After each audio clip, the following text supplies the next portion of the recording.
World Television Ministries. You're standing here with Eva J. and Jeffery Coprich in our segment of Who's Praising. Right now, we're going to give you a little invite from Jeff. Something's coming up January 9th. Why don't you tell them what it is? This is the 18th annual Dr. Martin Luther King Jr.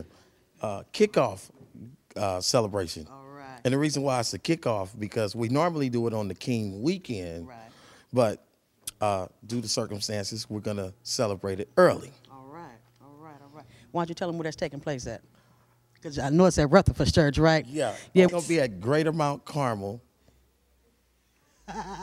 6001? Yes, 6001 Hoover Street. Hoover That's Street. the corner of 60th and Hoover. So we're expecting some great things to happen that night. All right. Some really great things. Miss Erica gave us the lineup. It's going to be a wonderful event, and most important, it's going to give a little community effect. A lot of people forget about the community and forget about where they came from. Don't even want anybody to know they grew up in the hood. I don't know what it is, but I think 2010, the real folks are going to come out, and that's how we're going to lead some souls to Christ.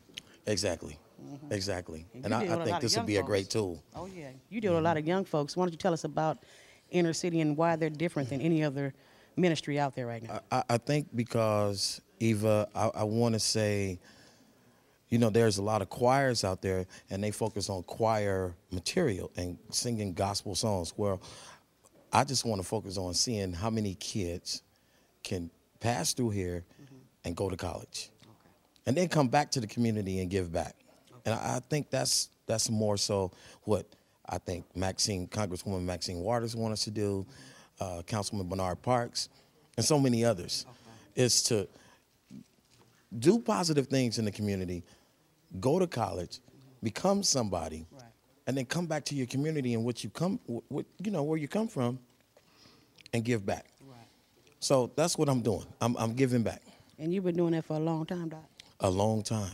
We were just going through the years. I think somebody called out the year 1992. Does that sound about right? Yes. After the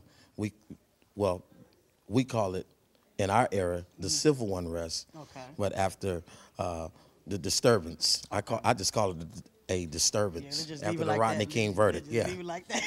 And so we tried to bring some type of positiveness back to our community in spite of its condition. That it was in at that time. Okay. And I think when Touch the World, formerly known as Anointed Vision, we started in 1996, and I think you guys were the first choir to appear on the Anointed Vision Connection, as it was known then.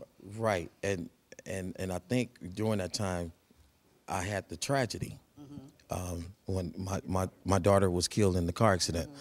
And you really supported me and you embraced me, because that was a time when I was really like lost. And I can tell the people out in TV land,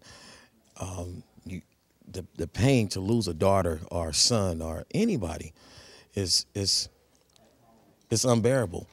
But to still love God and continue to do the things, just giving of myself in spite of how I felt at that time.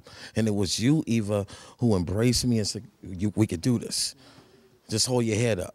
And, at that time I was going through the trial. They had convicted me, charged me with the incident. And, I was faced with some hard times, but prayers from yourself and your ministry, Pastor Melvin Jackson at the time, his wife, and so many others who was supporting, who prayed. It wasn't about no money thing, just come and you guys embrace me. And I think we need more of that in the year 2010. Right. And since we're on that subject right there of your daughter, I know you've done a lot of things in her memory. I know I see a little thing about the library and a lot of things that people don't even know who Essence really was. That name just floats in the community.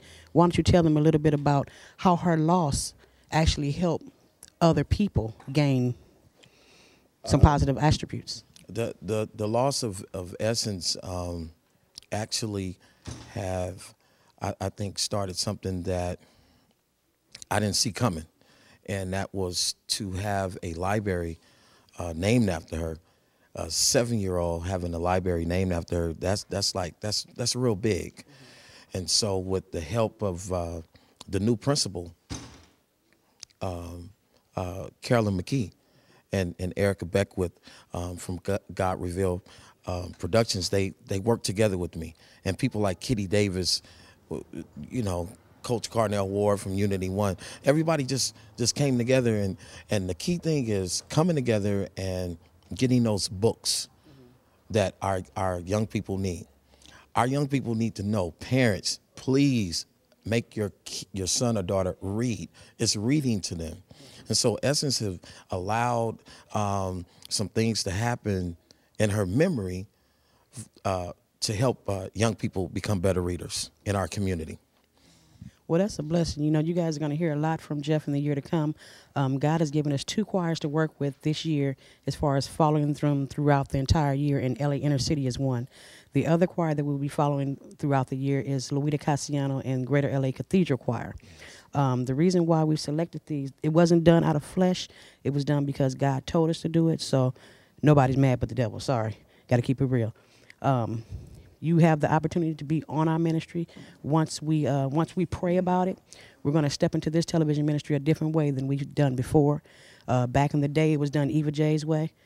This year's done God's way. So we're going to hang out with you tonight. Okay. We're going to hang out with you in 2010. Okay. And the best is yet to come. Thank you. Who's praising?